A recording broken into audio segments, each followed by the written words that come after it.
Pai, do Filho e do Espírito Santo. Amém. Caros irmãos e irmãs, no nosso último programa, nós havíamos comentado como a Trindade é um mistério de fé em senso estrito, um dos mistérios escondidos em Deus que não podem ser conhecidos se não forem revelados do alto. Comentamos que existem, sem dúvida alguma, vestígios do ser trinitário na obra da criação.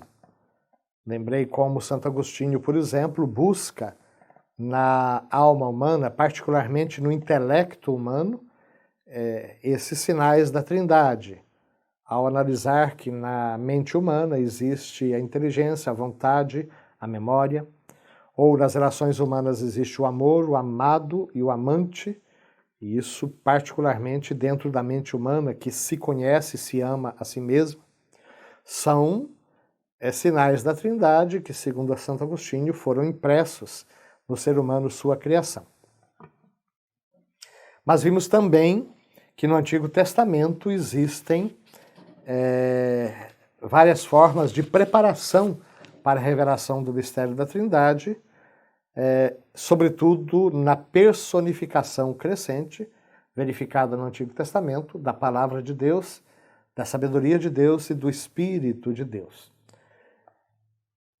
Mas o nosso catecismo lembra que, apesar dos esforços de alguns filósofos, como é o caso de Hegel, que queria abarcar a teologia da Trindade, ou melhor, a realidade da Trindade dentro dos seus esquemas filosóficos, isso é impossível para a fé cristã, já que o ser de Deus, na sua intimidade, como unitrino, só é acessível à luz da revelação.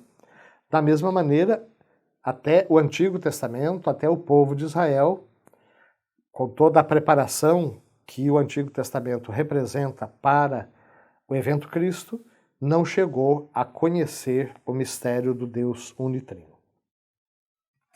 E assim, nós terminamos uma primeira parte desse parágrafo 2º, uma parte introdutória. Agora nós vamos começar uma outra parte que trata justamente da revelação de Deus como Trindade. Nós chegamos então ao parágrafo número 238, o Pai revelado pelo Filho. A invocação de Deus como Pai é conhecida em muitas religiões. A divindade é muitas vezes considerada Pai dos deuses e dos homens em outras religiões. Em Israel existem usos progressivos da imagem de Deus como Pai. Então, por exemplo, no Deuteronômio, nós vemos que Deus é chamado de Pai com vistas à criação, já que ele criou o mundo todo, criou o universo e criou o próprio povo de Israel, ele é Pai. É Pai enquanto Criador. Depois, Deus é Pai, no Antigo Testamento, mas ainda em razão da aliança. Deus faz aliança com o seu povo. Essa aliança, inclusive, é muito importante para a própria criação do povo enquanto uma unidade nacional. Que, aliás, no início nem se poderia dizer de unidade nacional, era o regime inicial chamado da anfictionia, o conjunto das 12 tribos, cada uma delas independente, mas todas elas reportando-se a um ancestral comum. Então, Deus é Pai em razão da aliança, em razão do dom da lei a Israel. Deus, através de Moisés, não apenas liberta o seu povo, mas mais ainda Deus dá ao povo, particularmente no Monte Sinai, os 10 mandamentos e a própria lei que deveria reger a vida do povo, o povo da aliança. Israel, nesse sentido, é chamado o seu filho primogênito. Isso está, por exemplo, em Êxodo 4, versículo 22. Então, Deus, em primeiro lugar, é pai da coletividade. Deus é pai do povo, o povo de Deus. Aos poucos vão aparecendo algumas pessoas que também recebem o nome de filhos, ou dos quais Deus é pai de uma maneira especial. Então, por exemplo, Deus é pai do rei de Israel. Tu és o meu filho e hoje te gerei. Salmo 2. Esse salmo era um salmo cantado no momento da entronização do rei. Quando o rei assumia o trono, ele então era considerado filho de Deus, gerado pelo ato da entronização.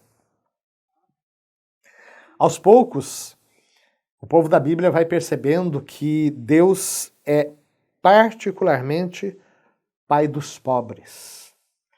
E aí, no Antigo Testamento e mesmo nos tempos de Jesus, existem 3 categorias de pessoas particularmente queridas por Deus e tratadas como filhos, e são como que o paradigma do pobre.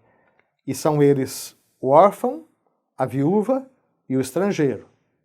Porque pensem bem, nos tempos de Jesus não havia aposentadoria, não havia Seguridade Social, INSS, essas coisas todas, plano de saúde, de modo que a viúva, se ela não tivesse um pé de meia, digamos assim, se ela não tivesse uma herança que a mantivesse, ela poderia realmente passar sérias dificuldades.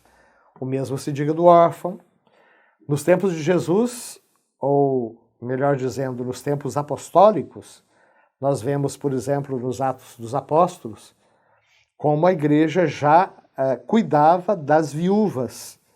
Surge até uma querela entre as viúvas gregas e as viúvas hebraicas, porque as viúvas gregas achavam que estavam recebendo menos na porção da cesta básica.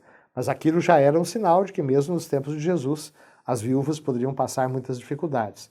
E o estrangeiro, não é novidade para ninguém que ainda hoje o estrangeiro, o migrante, sobretudo o migrante em situação irregular, ele é explorado em muitos lugares, inclusive no Brasil, em formas de trabalho, se não escravo, parecidos com o trabalho escravo. Então, Deus é pai particularmente dos pobres, do órfão, da viúva, do estrangeiro. E aí nós chegamos ao parágrafo 239. Ao designar a Deus com o nome de Pai, a linguagem da fé indica principalmente 2 aspectos. Primeiro, Deus é a origem primeira e a autoridade transcendente. A origem de todas as coisas, o princípio de todas as coisas é Deus. E nesse sentido, todo o poder vem dele. Mas ao mesmo tempo, o nome Pai indica bondade, solicitude, amor para com seus filhos.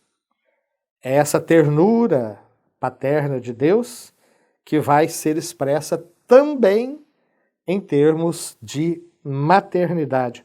Por exemplo, se nós tomarmos Isaías 66:13, o Salmo 131, versículo 2, pode a mãe se esquecer de seu filho, ou a mulher o fruto de seu ventre, ainda que existisse tal mulher, eu não te esqueceria nunca.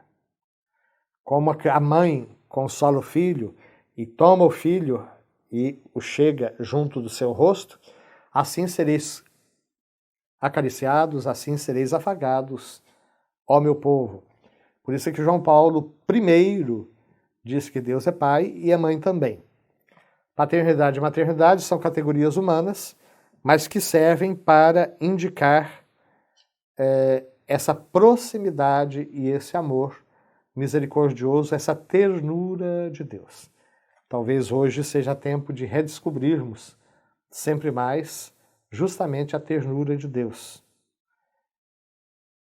Essa ternura, ela nos acolhe, nos abraça, nos fortalece, mas também nos compromete. Que o Senhor nos abençoe, abençoe nossas famílias hoje e sempre. Amém.